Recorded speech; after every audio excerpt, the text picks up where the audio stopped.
जगह जगह हुकूमत गुंडागर्दों के जरिए लाठीचार्ज कर रही है और यूनिवर्सिटी और कॉलेज में हमारी माँ बहनों पर जुल्म तशद्दुद का निशाना बना रही है। लेकिन लाखों लाख सलाम पेश करता हूँ हम अपनी माँ बहनों को कि हम मर्द से ज्यादा कहीं हिम्मत और हौसला और जज्बा हमारी माँ बहनों के अंदर अभी मौजूद है।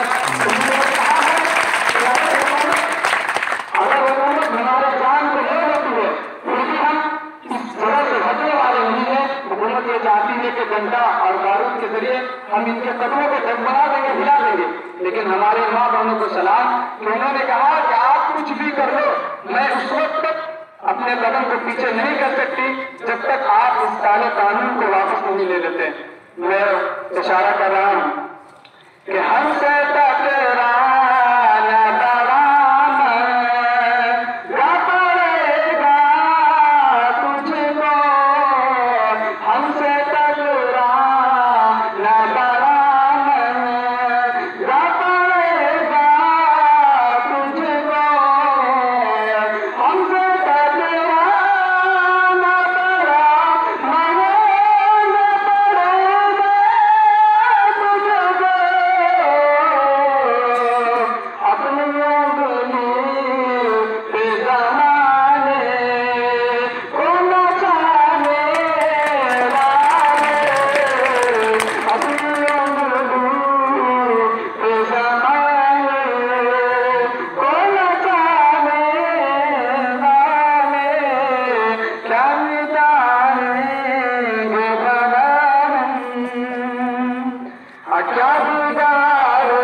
जाऊंगा।